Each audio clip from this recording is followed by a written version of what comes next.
Reactions of haloarenes. Okay, so reactions of haloarenes म्हणजे काय? Halo stand for halogen, arene stand for aromatic ring. So या केसमध्ये पहिली reaction मी घेतले reaction with metal. आता यातलीच एक रिएक्शन म्हणजे ही सेकंड टाइप ऑफ रिएक्शन, ही पेपरमध्ये यावर्षी येऊन गेले. याचा प्रोडक्ट विचारलेला होता पेपरमध्ये. ओके, ठीक आहे, स्टार्ट करूया. When bromobenzene reacts with active metal sodium and BrCH3, CH3 Br लिहा नाही तर BrCH3 लिहा, आन्सर तर सेमच आहे, मिथिल ब्रोमाइड और bromomethane. So when bromomethane added to the bromobenzene in presence of sodium metal in presence of dry ether, what will happen?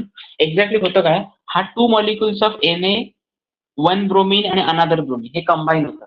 Okay, काय product मिळणार?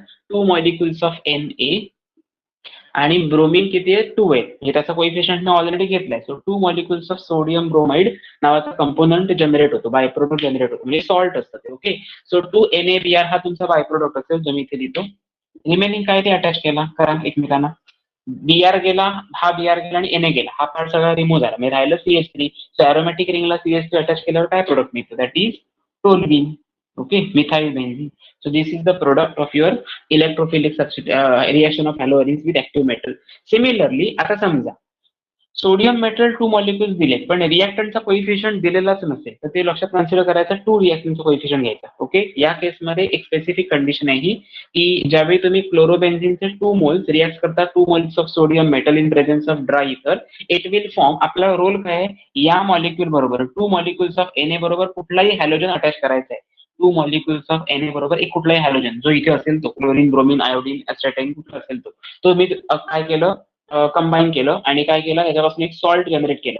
आता जो काही सॉल्ट मला जनरेट झालेला मिळतो तो 2 मॉलिक्युल्स ऑफ NaCl. म्हणजे हे जर मी रिमूव्ह केलं 2 मॉलिक्युल्स ऑफ Na आणि 2 मॉलिक्युल्स ऑफ Cl, तर या मॉलिक्युलचा कोइफिशियंट येतो 2, म्हणजेच काय? अरोमॅटिक रिंग पहिल्यांदा अटॅच असेल आणि अनदर अरोमॅटिक रिंग अटॅच असेल. ओके, आता याच्यामध्ये मिस्टेक काय होतात बघा. हा पेपरमध्ये एक्झामिनरने जो विचारलाय क्वेश्चन तो मुद्दाम विचारलाय फसवण्यासाठी. याचं रिझन काय? स्टुडंटची टेंडन्सी अशी असते की अरोमॅटिक रिंग अशी जनरेट केली, ओके, त्याला अटॅच करायची अरोमॅटिक रिंग. स्टुडंट असं लिहितात, हे रॉंग आहे. याचा मिनिंग असा होतो, what is the valency of this carbon. Actually हे डॉट दाखवतो म्हणजे काय करतो? कार्बन आहे तो. या कार्बनची व्हॅलन्सी अशी 4 होऊ शकत नाही, याला बायफिनिल म्हणत नाही. त्यामुळे लक्षात ठेवायचं, there is a formation of carbon carbon bond, there is no any formation of carbon hydrogen और carbon oxygen bond. So first aromatic रिंगचा फर्स्ट कार्बन आणि सेकंड एरोमॅटिक रिंगचा फर्स्ट कार्बन यांच्यामध्ये बॉन्ड जनरेट करायचा, ज्याला तुम्ही कन्सिडर करता 2 आहेत म्हणून बाय, आणि फिनाइल म्हणजे एरोमॅटिक रिंग. ओके, बायफिनाइल हा तुमचा प्रोडक्ट असेल. Okay, so this is your first electrophilic, that is reactions of haloarene. आता क्वेश्चन पेपरमध्ये जी क्वेश्चन टेंडन्सी असते, एक्झामिनरची जी टेंडन्सी आहे ती या फॉर्मॅटमध्ये आता आलेली आहे. हा क्वेश्चन येऊन गेलाय, म्हणजे परत येईल असं मला नाही वाटत, पण हा क्वेश्चन येण्याचे चान्सेस आहेत, म्हणून मी मुद्दाम हा क्वेश्चन घेतलाय. रिपीट करतो, काही जण आता ऍड झाले त्यांच्यासाठी. Bromobenzene reacts with 2 molecules of sodium in presence of BrCH3. BrCH3 means methyl bromide or bromomethane in presence of dry ether as a solvent. What will happen? 2 molecules of sodium metal reacts with 2 molecules of halogen. आता इथे bromine घेतल्या म्हणून bromine, समजा Cl असता तर chlorine घेतला असता. Okay, so by product should B 2 NaBr हा बाय प्रोडक्ट. आता हे जर रिमूव्ह केलं, हा एवढा पार्ट आहे, हा रिमूव्ह केला तर काय राहिलं? अरोमॅटिक रिंग आणि CH3 ते एकमेकांना अटॅच केले, त्याला आपण कन्सिडर करतो toluene, that is methyl benzene. Okay, so नॉमेनक्लेचरचा पार्ट जर कन्सिडर केला तर मिथाइल बेन्झीन हा तुमचा प्रोडक्ट असेल. Similarly when 2 molecules of chlorobenzene reacts with 2 molecules of sodium metal in presence of dry ether, it will form biphenyl as a major product. So this is the major product of the reaction, only one product. याच्यापेक्षा वेगळा different कुठलाही product मिळत नाही. त्यामुळे या टाईपच्या reaction एक्झामिनरच्या favourite असतात. Prepare करताना प्लीज त्याच्यामध्ये मिस्टेक करू नका. स्ट्रक्चर ड्रॉ करताना हे स्ट्रक्चर रॉंग आहे आणि हे स्ट्रक्चर करेक्ट आहे. आता जे माझ्याकडे पेपर चेकिंगला आले होते, म्हणजे तुमची जी आता एक्झाम झाली 12th स्टँडर्डची, त्याच्यातले मला जवळपास 350 पेपर आले होते चेकिंगसाठी. या 350 पेपरमध्ये मोस्ट ऑफ द म्हणजे 60% स्टुडंटनी हे स्ट्रक्चर ड्रॉ केलंय आणि मी तिथे 0 मार्क द्यावा लागलाय. म्हणजे त्या स्टुडंटला सगळं वाचलेलं होतं, त्याने माहिती होतं, मला सुद्धा कळलं होतं की त्याने वाचलंय, त्याने प्रिपेअर केलंय, पण हे बॉन्डमुळे मार्क्स गेलेत, त्याचा अर्थ बदलतो. ओके, याचा अर्थ असा होतो, जर तुम्ही ही 180 डिग्रीने रोटेट केलात तर तुमचा प्रोडक्ट असा यायला पाहिजे होता, नॅफ्थॅलिन. ओके, याचं नेम आहे नॅफ्थॅलिन आणि याचं नेम आहे बायफिनाइल. हा कार्बन आणि कार्बन फ्युज्ड झालेला आहे. इथे कार्बन आणि कार्बन फ्यूज झालेलं नाही, कार्बन कार्बन मध्ये बॉन्ड झालेला आहे general. Okay, so this is the basic difference regarding the structure of naphthalene and biphenyl. So तुम्हाला बायफिनाइल ड्रॉ करायचं आहे, विसरायचं नाही अजिबात, आणि काही मिस्टेक्स होत असतील तर त्या ओव्हरकम करायच्या प्रॅक्टिस करून. Okay, this is your first part, that is reaction with metal.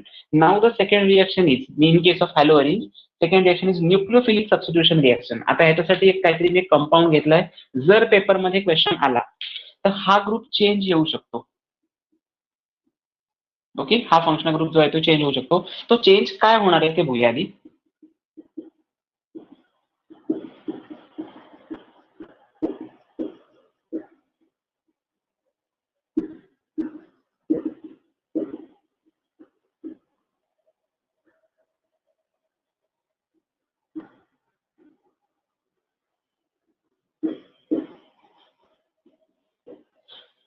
एवढे ग्रुप येऊ शकतात. एक असेल C triple bond N, that is cyanide. Second one असेल SO3, that is sulphonic acid. Next one is CHO, that is aldehyde. COOH means carboxylic acid. Next आहे C double bond O means ketone. या कुठल्याही तरी functional group पैकी एक functional group याच्या जागी येऊ शकतो. आता तो CO येऊ शकत नाही, याचं रिझन काय? जर मी इथे असं CO मेन्शन केलं, C double bond O mention केलं, तर balance of carbon should be 3. Actually असायला पाहिजे 4, पण होणार 3, जे इनकरेक्ट आहे. म्हणजे तुम्हाला हा क्वेश्चन एक वेळ येणार नाही, पण बाकीचे सगळेचे सगळे फंक्शनल ग्रुप येऊ शकतात त्या जागेवर. लक्षात ठेवायचं एवढंच, if any electron withdrawing group, याला म्हणायचं इलेक्ट्रॉन विथड्रॉइंग ग्रुप, EWG म्हणजे काय? Electron withdrawing group is attached as a substituent on aromatic ring at ortho, meta and para position. आता परत एकदा रिपीट करतोय.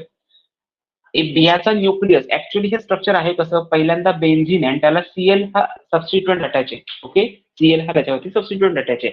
अपार्ट फ्रॉम दॅट हॅलोबेन्झिन, आपल्या रिएक्शन आहेत हॅलोअनिशच्या. हॅलोबेन्झिन जर सोडून दिलं तर रिमेनिंग जे काही पार्ट अटॅच आहे त्याला फंक्शनल ग्रुप म्हणून किंवा सबस्टिट्युएंट म्हणून, त्याला आपण कन्सिडर करतो इलेक्ट्रॉन विथड्रॉइंग ग्रुप. ओके, जर हा इलेक्ट्रॉन विथड्रॉइंग ग्रुप जर जास्त अमाऊंट मध्ये प्रेझेंट असेल तर रिएक्शनचा रेट फास्टर असतो. कशासाठी? म्हणजे आपण मी असं लिहितो, higher the or the greater the number of electron withdrawing group present in the structure as a substituent, higher will be the SN type of reaction. SN म्हणजे काय? Substitution nucleophilic type of reaction. माझी एक humble request आहे तुम्हाला, SN1 आणि SN2 हे दोन्ही reaction at any cost Sunday पर्यंत लर्न करा. याचं रिझन काय? याच्यानंतर आपला लगेचच टॉपिक, म्हणजे आज हा टॉपिक आपला कम्प्लीट होईल पहिला. त्याच्यामध्ये मी तुम्हाला already previous year question send केले, ते आपण उद्यापर्यंत फार फार डिस्कस करू शकतो. संडेला, म्हणजे उद्या आहे फ्रायडे, सॅटर्डे आणि संडेला न्यू टॉपिक, म्हणजे सॅटर्डेचा काही इंट्रोडक्शनचा पार्ट असेल, नॉमेनक्लेचर पर्यंत न्यू टॉपिक स्टार्ट होईल. बट संडेला जो पॉईंट स्टार्ट होणार आहे ना, त्याच्यामध्ये हे लागणार आहे, सबस्टिट्यूशन न्यूक्लियोफिलिक रिएक्शन लागणार आहे. ओके, जर ती समजली नाही तर त्याच्या पुढच्या परत टॉपिक मध्ये अल्डिहाइड, कीटोन, कार्बोक्सिलिक ऍसिड मध्ये सेम पार्ट आहे. तो नाही समजला, त्याच्या पुढच्या टॉपिक मध्ये अगेन तुमचा एक बायोमॉलिक्युल नावाचा टॉपिक आहे, ज्यांचं बायोलॉजी आहे, नीट ओरिएंटल स्टडी जे प्रिपेअर करतायत त्यांनी बायोमॉलिक्युल हा टॉपिक केमिस्ट्रीला जास्तीत जास्त वेटेज ठेवायचं आणि त्याला केमिस्ट्रीसाठी बायोमॉलिक्युल मधला एकही क्वेश्चन ऑप्शनला टाकायचा नाही. याचं रिझन काय? 90% सेम पार्ट तुमच्या बायोलॉजीमध्ये फक्त आहे. बायोलॉजीमध्ये प्रॉब्लेम काय होतो? बायोलॉजीमध्ये स्ट्रक्चरचा इश्यू होतो. त्यामुळे बायोलॉजीचे जे टीचर तुम्हाला घेत असतील ते काय करणार? तुमचं घेताना सगळं सगळं प्रिपेअर करून झालं की तुम्हाला नंतर असं सांगणार की याच्या ज्या नोट्स आहेत त्या तुम्ही प्रिपेअर करा, अदरवाईज मी तुम्हाला त्याच्या हँड रिटन नोट्स देतो किंवा देते, तुम्ही काय करायचं, जे जे काही प्रिपरेशन आहे ते ऍज अ सेमिनार म्हणून कंडक्ट करायचं.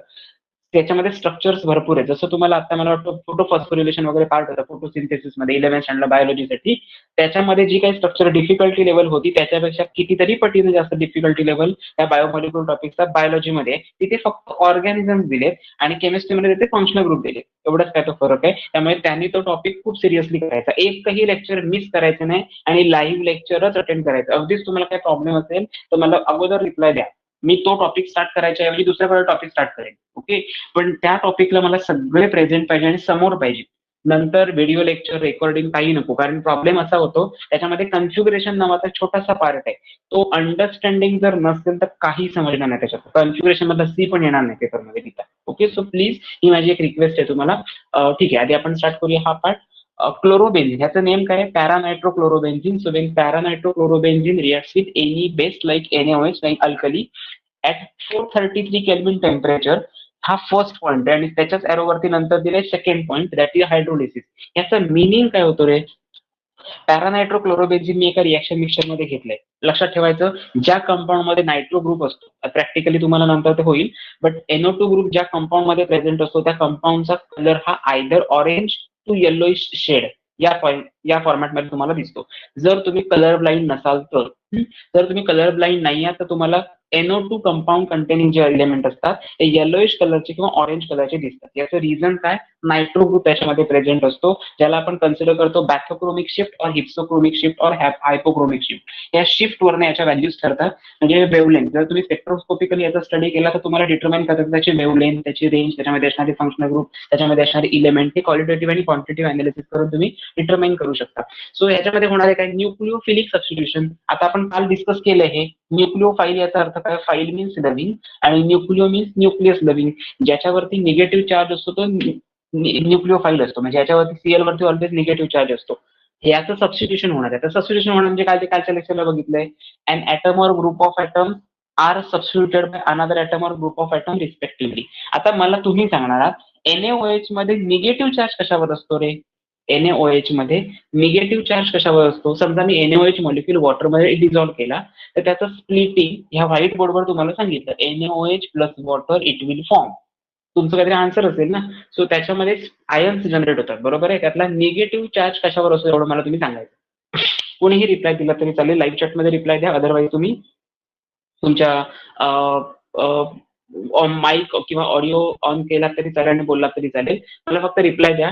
जर सीएल रिप्लेस होतोय दुसऱ्या कुठल्या तरी स्पेसिसने, निगेटिव्हली चार्ज स्पेसिसने रिप्लेस होतो, तर निगेटिव्ह चार्ज कशावर असतो? समजा मी NaOH मॉलिक्युल स्प्लिट केला तर त्याचं डिसोसिएशन केल्यावर काय मिळणार तुम्हाला?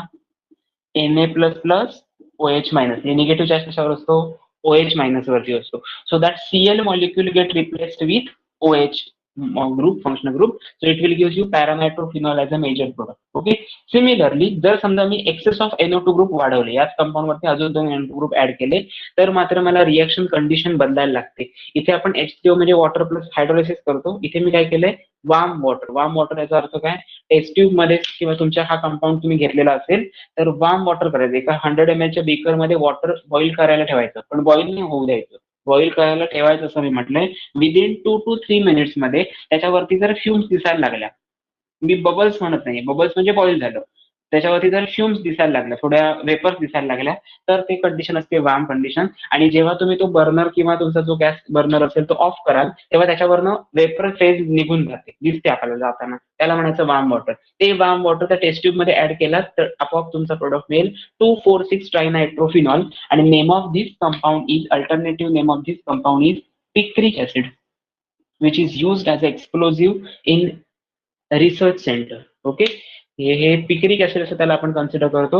आता असे हे कशामुळे ठरलं पिक्रिक ऍसिड जनरेट झाला, हा पॅरानायट्रोफिनॉल जनरेट झाला, हे कशामुळे झालं? त्याच्यामध्ये electron withdrawing group NO2 present होता. जर NO2 पेपर मध्ये नाही आला, मला गॅरंटी आहे की 80% तोच येईल, पण नाही आला तर दुसरा एखादा एक्झामिनर स्मार्ट असेल तो काय करणार, दुसरे इलेक्ट्रॉन विड्रॉइंग ग्रुप देणार. ते इलेक्ट्रॉन विड्रॉइंग ग्रुपची लिस्ट मी तुमच्या समोर ठेवली. CN, SO3H, CHO, COH आणि C डबल बॉन्ड O. हे जर फंक्शनल ग्रुप प्रेझेंट असतील तर बिनधास्त काय करायचं, सीएल रिप्लेस करायचा OH ने सगळ्या प्रोडक्ट मध्ये. सीएल किंवा BR किंवा आयोडीन जो काय असेल तो रिप्लेस करायचा OH ने, त्याच्यावर तुम्हाला फिनॉलिक प्रोडक्ट जनरेट करता येईल. Okay. This is your nucleophilic substitution reaction. याच्यामध्ये ट्रिक अशी लक्षात ठेवायची, as the electron withdrawing groups are present in greater amount, substitution nucleophilic reaction will faster. Okay. Substitution nucleophilic रिएक्शनचा रेट फास्टर कधी असेल तर तुमचा आन्सर काय असणार, if the electron withdrawing group maximum amount मध्ये त्या स्ट्रक्चर मध्ये प्रेझेंट असतील तर, आणि तर तुमच्या सबस्टिट्यूशन न्यूक्लिओफिलिक रिएक्शनचा रेट फास्टर असेल for haloarenes. Okay. So this is all about your reactions of haloarene and nucleophilic substitution reaction. Next part that is third part is, हा झाला फर्स्ट पार्ट, हा झाला सेकंड पार्ट, आणि third part आपला आहे तो म्हणजे इलेक्ट्रोफिलिक सबस्टिट्यूशन रिएक्शन.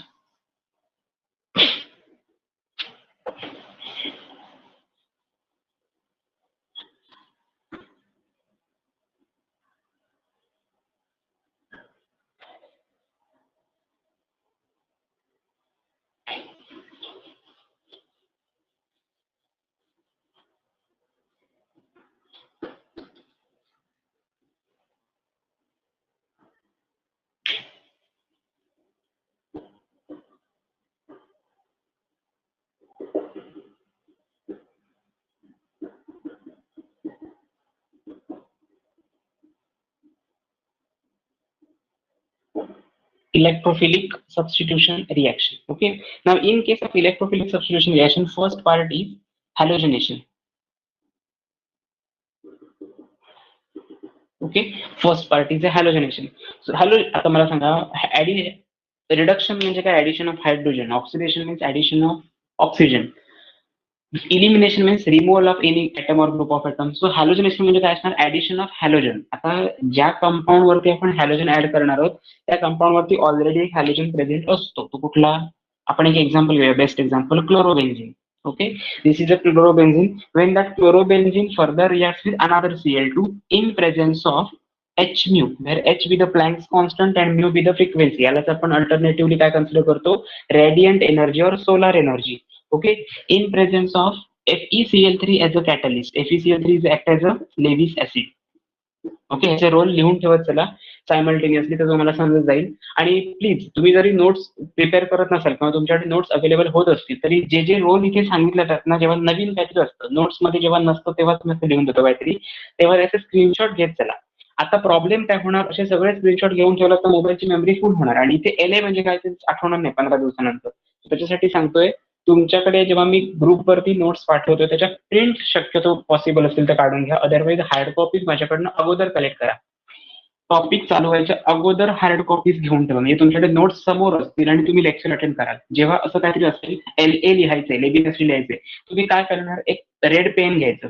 आता तुम्ही झेरॉक्स काढली असा ना त्या नोट्सची, म्हणजे ते ब्लॅक असणार. तुम्ही रेड पेन घ्यायचं आणि तिथे लिहून ठेवायचं लेविस ऍसिड. ओके, आणि हायलायटर बरोबर ठेवायचं. जिथे इम्पॉर्टंट म्हणतोय त्याला हायलाइट करून ठेवायचं, ग्रीन कलरचा हायलायटर असतो त्याने.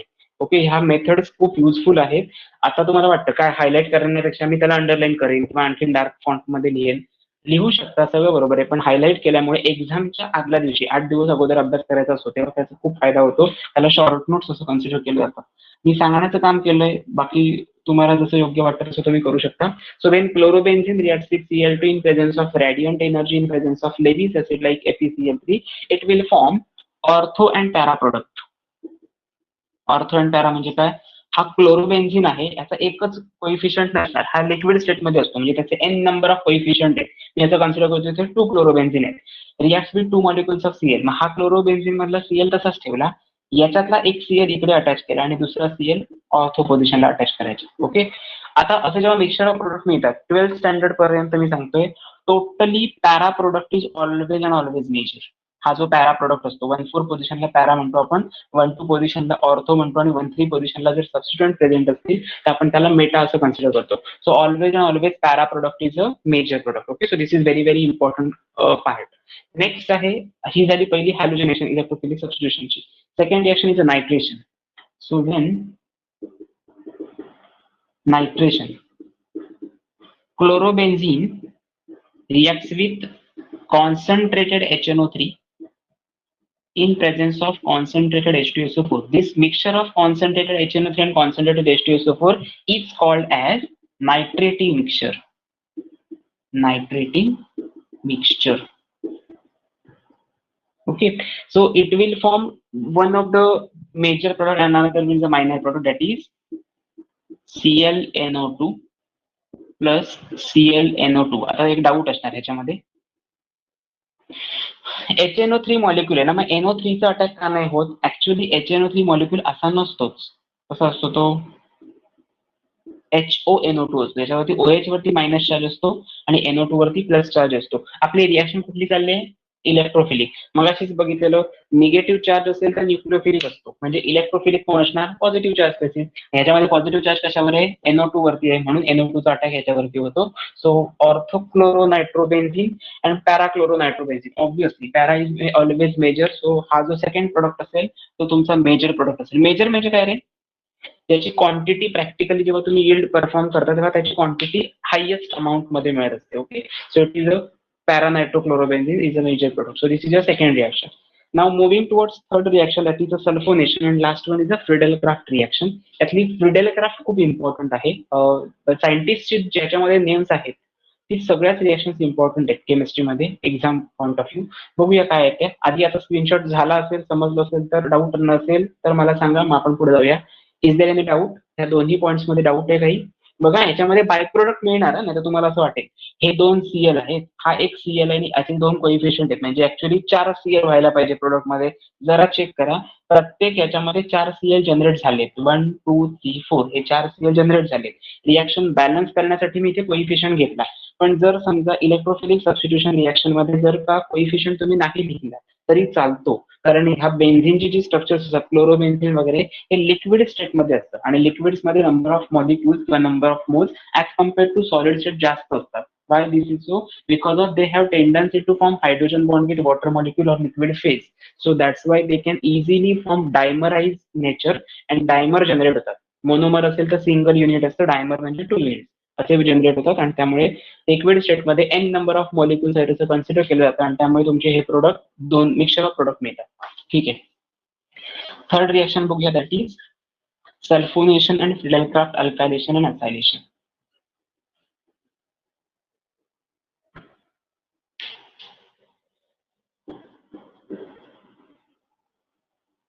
सल्फोनेशन, तुमच्या न्यू बुक मध्ये असं पण वर्ड दिलाय, सल्फोनेशन असा पण वर्ड दिलाय. तुम्ही कुठलाही लिहिला तरी चालेल, फक्त रिएक्शन करेक्टली म्हणजे झालं. Okay. So when chlorobenzene reacts with concentrated H2SO4, concentrated H2SO4, मी आता या फॉर्मॅट मध्ये लिहितो म्हणजे तुम्हाला समजेल. नोट्स मध्ये असंच लिहिलंय मी. ClSO3H, याच्यामध्ये पण सेम H2SO4 मॉलिक्यूल असा असतो, HOSO3. जरा चेक करा नंबर ऑफ मॉलिक्युल्स ऍटम किती आहेत. हायड्रोजन 2, सल्फर 1 आणि ऑक्सिजन 3+1 म्हणजे 4, H2SO4 हा मॉलिक्यूल असा स्प्लिट होतो. ह्याच्यातला निगेटिव्ह चार्ज असतो OH मायनस, ऑलवेज आपण H+OH मायनस म्हणजे वॉटर रिमूव्ह करतो. आणि SO3H मध्ये कसं असणार, पॉझिटिव्ह चार्ज, आणि इलेक्ट्रोफिलिक अटॅक आहे म्हणजे पॉझिटिव्ह चार्ज स्पेसिसचा अटॅक होईल, म्हणून मी SO3H इथे लिहिलाय. आणि नेक्स्ट आहे Cl and SO3H, that is major product. Okay, so this is all about your Friedel-Crafts, electrophilic substitution reactions of halobenzene. Now last one is Friedel-Crafts alkylation and Friedel-Crafts acylation. He reaction मला वाटतं तुम्हाला झालेली आहे 11th standard सुद्धा. When chlorobenzene reacts with CH3Cl in presence of anhydrous AlCl3, या रिएक्शनचं एक trick कशी लक्षात ठेवायची, ऑलवेज अँड ऑलवेज अनहायड्रस AlCl3 हाच कॅटलिस्ट या रिएक्शन साठी यूज होतो. त्याला आपण कन्सिडर करतो toluene, sorry Cl and CH3 means orthochlorotoluene हा तुम्हाला प्रोडक्ट मिळेल आणि पॅराक्लोरोटोल्युइन हा सुद्धा मिक्सचर ऑफ प्रोडक्ट मिळेल. ओके, त्याच्यातला अगेन पॅरा कोण असणार आहे, मेजर असेल. ओके, या टाइपला आता इथे अल्काइल ग्रुप ऍड झाला म्हणून याला आपण काय कन्सिडर करतो, फ्रिडेल-क्राफ्ट अल्कायलेशन. या रिएक्शनला म्हणतो फ्रिडेल-क्राफ्ट अल्कायलेशन. एका पेपरमध्ये असा क्वेश्चन विचारला गेलाय सीईटीच्या, chlorobenzene reacts with CH3Cl in presence of anhydrous AlCl3. हे एवढं सगळं रिएक्शनच्या फॉर्मॅटमध्ये दिलंय आणि प्रोडक्ट तुम्हाला दिलेला आहे, एकच दिलाय, पॅराक्लोरोटोल्युइन. ओके, हा प्रोडक्ट दिलाय. दिस इज अन एक्झाम्पल ऑफ, आणि खाली नेम रिएक्शनची नेम्स दिलेली होती. लक्षात एवढंच ठेवायचं, ॲरोवरती अनहायड्रस AlCl3 असेल तर तो कन्फर्म क्वेश्चन असतो फ्रिडेल-क्राफ्ट अल्कायलेशन. त्यामुळे 12th स्टँडर्ड पर्यंत तरी काही हरकत नाहीये तुमच्या JEE नीट साठी सगळ्या सिलेबसला. अजून आहे याचा रोल भरपूर आहे अजून, पण तुमच्या सिलेबसमध्ये एवढंच आहे पाठ. त्यामुळे ही झाली तुमची 4th रिएक्शन. जसं फ्रिडेल-क्राफ्ट अल्कायलेशन असतो तसाच एक लास्ट पार्ट येतो, तो म्हणजे कुठला, फ्रिडेल-क्राफ्ट असायलेशन. जिथे तुमचा रिएक्शनचा या टॉपिकचा सगळा पार्ट कम्प्लीट होईल. That is chlorobenzene. बघा मी डिफरन्स काय करतो फक्त बघा, बेन्झीन CH3 आहे तसा लिहिला, Cl आहे तसा लिहिला, त्याच्यामध्ये फक्त CO इन्सर्ट करायचा, कार्बोनिल ग्रुप इन्सर्ट करायचा. Okay, so in presence of anhydrous AlCl3 it will form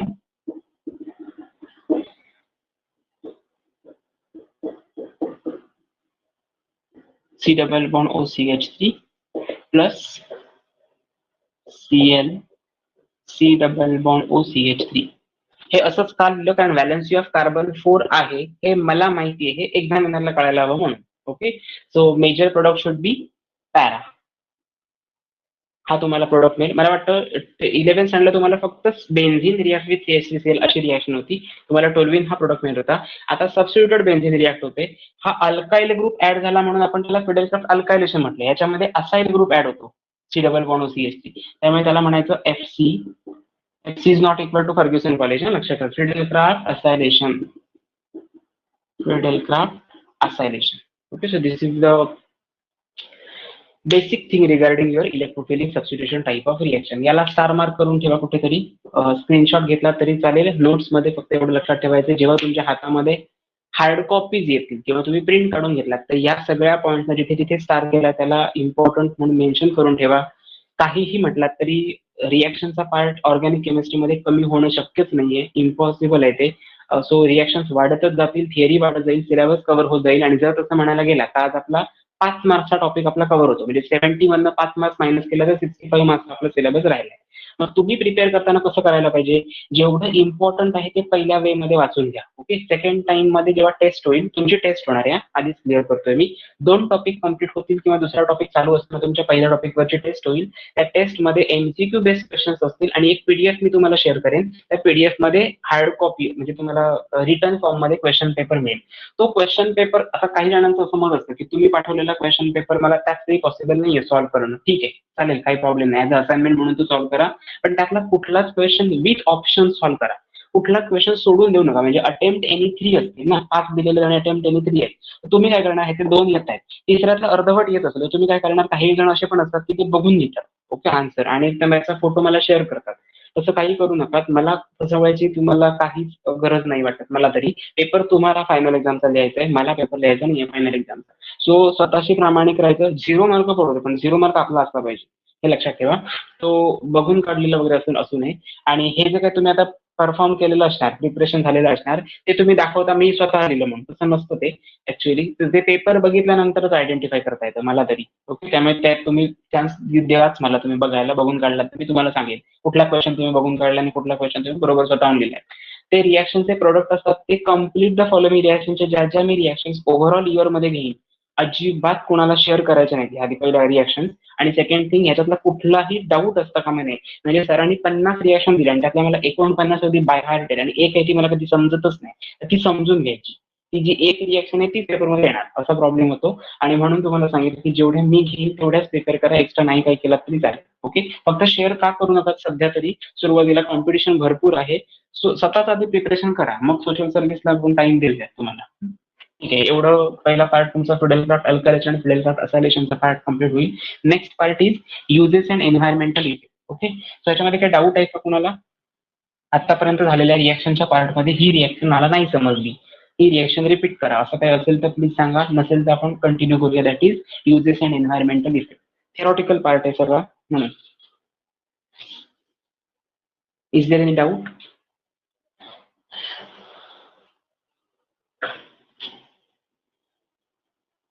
okay,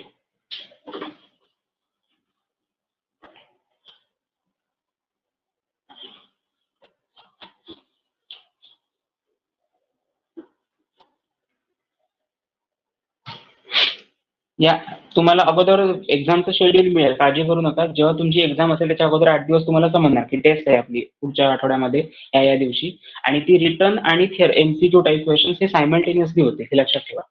next heading आहे uses and environmental effects. Environmental effects of halogen derivative. आता यातला 5 किंवा 6 कंपाऊंड्स आहेत. नोट्समध्ये मी तुम्हाला युजेस अँड एन्व्हायरमेंटल इफेक्ट्स मध्ये 6 पॉईंट्स पण दिलेत, काही मध्ये कॉमा कॉमा काढून दिले, त्यातले कुठलेही 2 दिला तरी चालतात. एकेका मार्काला क्वेश्चन येणार. पहिला कंपाऊंड आहे तुमचा त्यातला युजेस अँड एन्व्हायरमेंटल इफेक्ट मधला डायक्लोरोमिथेन. डायक्लोरोमिथेन, आता नाव खूप मोठं असलं तरी मॉलिक्युलर फॉर्म्युला केवढा सिंपल आहे बघा. मिथेन म्हणजे कार्बन नंबर 1, त्याच्यामध्ये डायक्लोरो म्हणजे 2 क्लोरीन असणार आहेत आणि बाकीची कार्बनची व्हॅलन्सीसाठीच काय करा, म्हणजेच काय CH2Cl2, हे त्याचं मॉलिक्युलर फॉर्म्युला, एवढंच लिहायचे. डायक्लोरोमिथेन, आता याचा यूज काय आहे, युजेस 2 बघूया आणि environmental effect. Use as a solvent. Okay, उगाच लिहून ठेवायचं नाही, सॉलिड असला तरी तुम्ही लिहून ठेवता सॉल्व्हंट यूज म्हणून, तसं नाही लिहून ठेवायचं. Use as a solvent. Dichloromethane हा जनरली सर्जिकल इक्विपमेंट स्टराईल करण्यासाठी यूज केला जातो ॲज अ सॉल्व्हंट म्हणून. आणि second thing, propellant in aerosols. Aerosols, आता एअरोसोल्स याचं मिनिंग जर सांगायचं झालं तर मी तुम्हाला कंडिशन सांगेन. एक्झाम्पल दिलं की खूप लवकर क्लिअर होतं असं सगळ्यांचंच मत असतं म्हणून सांगतोय. तुम्ही जेव्हा सलून मध्ये जाता, सलून मध्ये गेल्यानंतर तुमच्यावरती एक स्प्रे, वॉटरचा स्प्रे असतो, स्प्रिंकलर असतात बघा बाजूला, त्याच्यामध्ये छोटे छोटे होल असतात. जेव्हा तुम्ही त्याच्यावरती प्रेशर अप्लाय करता त्याच वेळी तो तुमच्या पाईप मधून तो तुमचं काय जे वॉटर मॉलिक्युल असतील ते तुमच्यावरती पडतात. तो जो काही पार्ट त्याला एरोसोल्स म्हणायचं. ओके, अनदर एक्झाम्पल बेस्ट म्हणजे परफ्यूम. परफ्यूम वरती तुम्ही प्रेशर अप्लाय करता, लगेचच तुम्हाला आवाज येतो आणि त्याचे एरोसोलचे ड्रॉप्स, जे ते ड्रॉप्स असतात त्यालाच आपण एरोसोल्स असं कन्सिडर करतो. प्रोपेलंट इन एरोसोल्स म्हणजे डायक्लोरोमिथेनचा यूज कशासाठी केला जातो, ते सॉल्व्हंट म्हणून यूज केला जातो. ज्याची डेन्सिटी किंवा ज्याचा बॉइलिंग पॉईंट हा बॉडी टेम्परेचर पेक्षा, तुम्ही त्याला चेक करा कधी बॉडी स्प्रे जर तुम्ही यूज करत असाल तर ते काय वॉटर दिवसभर राहतं का तसं, जसं तुमच्या जसं तुम्हाला घाम वगैरे येतो तसंच तसं वॉटर राहतं का, नाही, निघून जातं. कारण तुमच्या बॉडी टेम्परेचर सोबत जेव्हा त्याची रिॲक्शन होते तेव्हा बॉडीचं टेम्परेचर हाय असतं, त्याचा बॉइलिंग पॉईंट त्याच्याही पेक्षा लो असतो रूम टेम्परेचर किंवा बॉडी टेम्परेचर पेक्षा, आणि म्हणून ते निघून जातं. Best example is alcohol. Sanitizer सगळ्यांनी आता 2 वर्ष सॅनिटायझर यूज करतोय. सो हाताला जेव्हा तुम्ही सॅनिटायझर यूज करता तेव्हा त्याचा बॉइलिंग पॉईंट लेस असल्यामुळे, बॉडी टेम्परेचर पेक्षा त्याचा बॉइलिंग पॉईंट लेस असल्यामुळे तो उडून जातो, निघून जातो. Okay, so propellant in aerosol, these are the two uses. Environmental effects मध्ये आपण बघूया ENV इफेक्ट्स. एन्व्हायरमेंटल इफेक्ट्स सगळ्यात पहिल्यांदा याचं जर लॉंग एक्सपोजर झालं म्हणजे कंटिन्युअसली तुम्ही डायक्लोरोमिथेनच्या कॉन्टॅक्टमध्ये असाल तर काही वेळा डिझीनेस, नॉझिया, नॉझिया किंवा नॉशिया तुम्ही काही म्हटलं तरी स्पेलिंग यूज केला तरी चालेल. Second, numbness in fingers. Numbness in fingers म्हणजे काय, हाताची जी बोटं असतात ती सुन्न होतात असं आपण म्हणतो. हाताच्या बोटांमध्ये मुंग्या आल्या, खरोखर मुंग्या आलेल्या असतात का, नसतात. त्याच्यामुळे काय होतं, ब्लड फ्लो मध्ये थोडाफार चेंज झालेला असतो. तुम्ही जर एकाच हातावरती किंवा एका ह्याच्यावरती हातावरती प्रेशर देऊन बसलेले असाल किंवा प्रेशर असेल जास्ती अमाऊंट मध्ये, तर काही वेळा असं जाणवतं बघा आपल्याला हाताला मुंग्या आलेल्या आहेत. त्या हाताला मुंग्या आणि हा आपण बोलण्याचा प्रकार आहे, पण ऍक्च्युअली नमनेस इन फिंगर्स म्हणजे काय, संवेदना जाते त्याची. So nausea, dizziness, numbness in fingers. Another, हे जर आय कॉन्टॅक्ट मध्ये आले, जर कंटिन्युअसली डायक्लोरोमिथेन आय कॉन्टॅक्ट मध्ये आला किंवा डोळ्यामध्ये जर गेला, इट डॅमेजेस कॉर्निया. डोळ्याचा एक पार्ट असतो कॉर्निया नावाचा, माहिती असेल तुम्हाला, ह्युमन आय मध्ये तुम्ही शिकलेले असणार 10th स्टँडर्डला सायन्स 1 मध्ये. ओके, लेन्स या टॉपिक मध्ये. सो डॅमेज कॉर्निया म्हणजे कॉर्नियाचा जो पार्ट असतो, म्हणजे थोडक्यात कायमस्वरूपी लाईफ टाईम साठी तुम्हाला असं प्रॉब्लेम येऊ शकतो डोळ्यांसाठी. जर समजा कंटिन्युअसली त्याच्या डायरेक्ट कॉन्टॅक्टमध्ये राहिलं आयच्या आणि CH2Cl2 आयच्या कॉन्टॅक्टमध्ये आलेला असेल तर कॉर्निया डॅमेज होऊ शकतो आणि व्हिजन मध्ये लाईफ टाईम साठी प्रॉब्लेम येऊ शकतो. हे दोनच, याच्यातले कुठलेही दोन दिला तरी चालेल. डिझिनेस आणि नॉझिया एवढाच वर्ड जरी दिला तरी 1 मार्क मिळणार आहे, लक्षात ठेवा. याला 1 मार्क असेल, याला 1 मार्क असेल, त्यामुळे एक्स्ट्रा करू नका. Okay, second, chloroform, CHCl3, that is chloroform. क्लोरोफॉर्मचा यूज कशासाठी असेल सगळ्यांनाच माहिती असेल. टीव्ही मध्ये आपण बघतो क्लोरोफॉर्म, एखाद्याच्या रुमालवरती क्लोरोफॉर्म टाकलेला असतो, त्याच्याजवळ तुम्ही जर तो रुमाल नेला तर तो दफन पडतो खाली. याचं रिझन काय, it is nothing but your anaesthesia. It provides anaesthetic properties to the particular suspect. जो कोण माणूस असेल त्याला अॅनास्थेशियासाठी यूज केला जातो. सो इथे आपण असं म्हणू शकतो, अॅनास्थेशिया, अॅनास्थेटिक प्रॉपर्टी त्याचा यूज होतो.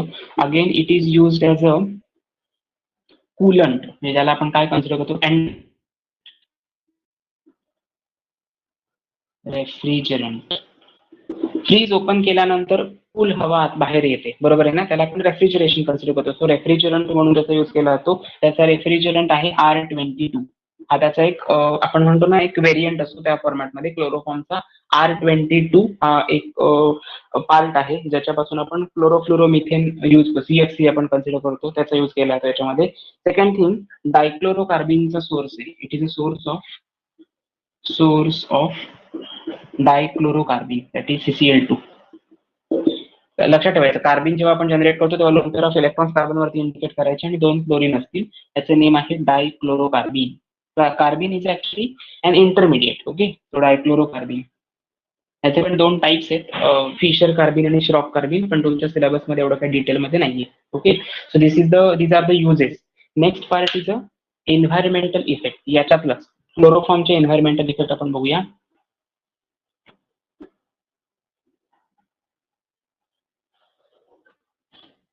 क्लोरोफॉर्मचे एन्व्हायरमेंटल इफेक्ट्स काय? It may affect on liver, continuous कॉन्टॅक्टमध्ये क्लोरोफॉर्मच्या असतात तर लिव्हरवरती अफेक्ट बॅड इम्पॅक्ट होतो आणि हेडेक, डोकं दुखू शकतं, डिझीनेस,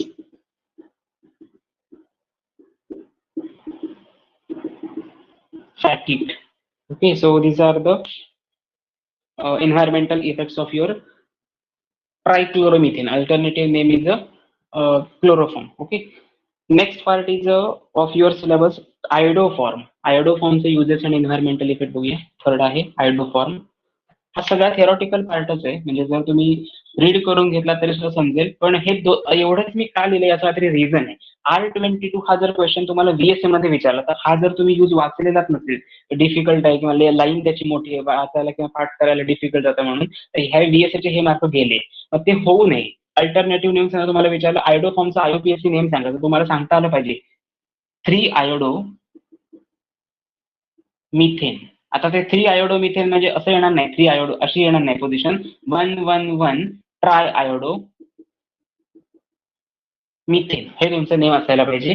याचं स्ट्रक्चर असं येणार ना, CH, I आणि I, हे तुम्हाला लिहिता आलं पाहिजे. म्हणून मी सगळं डिटेलमध्ये घेतोय, बाकी काही त्याच्यामागे कुठला असा रोल किंवा पर्टिक्युलर हे नाहीये, इंटेन्शन काही नाहीये. ट्राय-आयोडो मिथेनचा यूज कशासाठी केला तो? It is generally used as a medicine, used as a medicine in healing agent, as a healing agent. Okay, as a hailing agent म्हणून त्याचा यूज केला जातो. आणि सेकंड यूज आहे मेडिसिनल इंडस्ट्रीमध्ये antiseptic in nature, use as a antiseptic. Okay, एवढं word sufficient आहे. In case of environmental effect, आता आयोडोफॉर्मचा यूज खूप महत्वाचा आहे. आयोडोफॉर्म जसं क्लोरोफॉर्मचा रोल पार्ट आपण यूज करतो तसंच याच्यामध्ये सुद्धा, बट याच्यामध्ये ब्रीदिंग मध्ये प्रॉब्लेम येतो, विजन मध्ये प्रॉब्लेम येतो, बट ब्रीदिंग प्रॉब्लेम येतो. ब्रीदिंग प्रॉब्लेम, ब्रीदिंग म्हणजे काय? श्वास घेणे. ओके, श्वास घ्यायला प्रॉब्लेम होतो लॉंग एक्सपोजर तुम्ही याच्या कॉन्टॅक्ट मध्ये गेलात तर. आणि त्याचा लास्ट आहे disturbance in vision. Last environmental effect disturbance in vision, दृष्टी जाऊ शकते आपली, दिसत नाही आपल्याला काही. Okay, so this is the second use and second environmental effect. Next one is a freon. Freon कशासाठी यूज करतो? आता आपल्याकडे सगळ्यांकडे, मोस्ट ऑफ द लोकांकडे AC असतात बघा, माहिती आहे ना, एअर कंडिशनर घरामध्ये आपल्याकडे असतो. सो जो एअर कंडिशनर आपण यूज करतो त्याच्यामधून एक हार्मफुल सबस्टन्स बाहेर पडत असतो, जो आपल्याला कधी माहितीच नसतो, म्हणजे आपण असं कधी विचारही करत नाही, एवढं काय त्याच्यामुळे प्रॉब्लेम होणार असं काय वाटत नाही, जो ओझोन डिप्लेशन करतो. त्यामुळे त्याचं फ्रेऑन हे त्याचं नेम आहे, फ्रेऑन. मला वाटतं फोर्थ कंपाऊंड आहे आता आपला हा. त्याच्यामध्ये युजेस मध्ये आपण असं बघू शकतो, फ्रेऑनचे युजेस काय काय आहेत. It is used as a refrigerant, used as a refrigerant in cooling for the cooling purpose. And second one, blowing agents. आता ब्लोईंग एजंट याचा यूज कशासाठी? ब्लोईंग एजंट म्हणजे काय? टायर मध्ये बघा नायट्रोजन एअर फिलअप केली जाते. नायट्रोजन एअर का फिलअप करतात? कारण त्याची डेन्सिटी ही ऑक्सिजन किंवा रिमेनिंग कुठल्याही एलिमेंट्स पेक्षा कमी आहे आणि त्याचा ऍपिअरन्स जाणवत नाही. म्हणजे तुम्ही म्हणता ना, एखादा गॅस मॉलिक्युल पण आपल्याला ऍपिअरन्स त्याचा जाणवत नाही. सोप बबल दिसतो, तुम्ही हात लावला की सोप बबल निघून होतं. याचं रिझन काय? Density factor. So blowing agent use केला जातात. आणि पॅकिंग मटेरियल साठी त्याचा यूज होतो. पॅकिंग मटेरियल्स, कॅनिंगचा जो प्रोडक्ट असतात, फूड प्रोडक्ट्स, ते पॅक करण्यासाठी, पॅकेजिंगसाठी फ्रेऑनचा यूज केला जातो. आता एन्व्हायरमेंटल इफेक्ट मध्ये कॉमन पार्ट सगळ्यांनी लिहायचा, तो म्हणजे ओझोन डिप्लेशन. हा वर्ड जर असेल, गेल्या एका पेपरमध्ये ओझोन डिप्लेशन या 2 वर्ड साठी त्यांनी 1 मार्क दिला होता. एन्व्हायरमेंटल इफेक्ट एकच लिहिलेला जरी असेल, पण तो हाच पाहिजे, ओझोन डिप्लेशन, तर त्या स्टुडंटला 1 मार्क देऊन टाका असं सांगितलेलं होतं. सो हे इम्पॉर्टंट आहे. आणि सेकंड, याच्यामुळे अनकॉन्शियसनेस येतो किंवा ऑर्गन डॅमेज होऊ शकतात. ऑर्गन डॅमेज आणि लॉस ऑफ कॉन्शियसनेस म्हणजे unconsciousness, loss of consciousness. Okay, एका पेपरमध्ये सांगितलेलं 2 कुठले तरी लिहा आणि त्याच्या पुढच्याच पेपरमध्ये हा क्वेश्चन आला तेव्हा सांगितलेलं ओझोन डिप्लेशन हा जर वर्ड स्टुडंटने लिहिलेला असेल त्याला फुल क्रेडिट द्या. नोट्स मध्ये लिहायचं असं नाही, पेपरमध्ये पण तुम्ही एवढंच लिहिणार आहात, ह्याच्यापेक्षा काही लिहायचं नाही एक्स्ट्रा. आणि लास्ट पार्ट तुमचा आहे तो म्हणजे DDT. हे सगळ्यांना माहिती असेल. DDTचा फुल फॉर्म फक्त मला वाटतं कदाचित तुम्हाला माहिती नसेल, त्याचा फुल फॉर्म आहे dichloro diphenyl trichloro methane, sorry ethane, trichloro ethane, हे एवढं त्याचं नेम आहे. Dichloro diphenyl trichloro methane, sorry trichloro ethane. हे स्ट्रक्चर कसं ड्रॉ करणार? आपल्याला इथेन ड्रॉ करायचं आहे, म्हणजे मी इथेन कार्बन असे घेतले, 2 कार्बन, इथेन मध्ये 2 कार्बन असतात. त्याच्यामध्ये काय केलं त्यांनी, डायक्लोरो डायफिनाइल म्हणजे ॲरोमॅटिक रिंग असेल या कार्बनला अटॅच, त्याला क्लोरीन असेल, याला पण ॲरोमॅटिक रिंग अटॅच असेल, त्याला क्लोरीन पॅरा पोझिशनला असेल. डायक्लोरो डायफिनाइल दोन्ही झाले. ट्रायक्लोरो, आता हे जे दोन्हीही कार्बन असेल ते कुठेतरी मॅच होतील किंवा मीट होतील, आपण असं कन्सिडर करूया. बॉन्ड लाईन फॉर्म्युला ड्रॉ करूया. ओके, हा झाला बॉन्ड लाईन फॉर्म्युला. आणि इथे तुम्ही 3 क्लोरीन दाखवायचे, 1, 2 आणि 3. हे त्याचं ऍक्युरेट स्ट्रक्चर असेल. Cl ॲरोमॅटिक रिंग, ज्या कार्बनला अटॅच आहे कार्बन, हा एक कार्बन असेल, हा दुसरा कार्बन असेल, म्हणजे 2 इथेन झाले आणि त्याला 3 क्लोरीन अटॅच असतील. So this is the structure of DDT. डीडीटीचे युजेस आणि एन्व्हायरमेंटल इफेक्ट काय काय? जनरली याचा यूज कशासाठी करतो आपण डीडीटी? जनरली आपण घरामध्ये काही धान्य साठवलेलं असेल तर त्याच्यावरती डीडीटीची पावडर टाकतात. किंवा तुम्ही जर कधी बघितलं असेल, ग्रेप्स जेव्हा सांगली सातारा इकडे ग्रेप्सचे मळे असतात, नाशिकला वगैरे द्राक्षांचे मळे असतात, तर ते प्रिझर्वेशनसाठी इन्सेक्टिसाइड म्हणून त्याचा यूज केला जातो. युजेस काही डीडीटीचे ऍज अ इन्सेक्टिसाइड, आणि another use second one is काय सांगतात, anti malarial drug. Anti malarial drug actually हा अँटी मलेरियल ऍक्टिव्ह ड्रग आहे. म्हणजे डायरेक्ट मलेरिया झाला तर डीडीटी द्याल त्याला, तसं काय करायचं नाही. मलेरिया जर झालेला असेल तर त्याची ऍक्टिव्हिटी सप्रेस होणार. डॉक्टर सांगतात तुम्हाला 8 दिवसाचा टाइम स्पॅन असतो. 3 दिवस ताप येतो, मग 3 दिवस सर्दी असते, मग 2 दिवस खोकला असतो, मग बरा होतो माणूस. सो ह्या ज्या 3 दिवस 2 दिवसाचा जो काय टाइम स्पॅन आहे त्याच्यामध्ये मलेरियाचं ग्रोथ सप्रेस व्हायला पाहिजे, वाढू नये, डिप्रेस व्हायला पाहिजे. त्याला आपण कन्सिडर करतो की अँटी मलेरियल ऍक्टिव्ह ड्रग म्हणून डीडीटीचा यूज केला जातो. म्हणजे त्या मेडिसिन्स मध्ये कुठे ना कुठेतरी ट्रेस अमाऊंट मध्ये डीडीटीचा यूज केलेला असतो.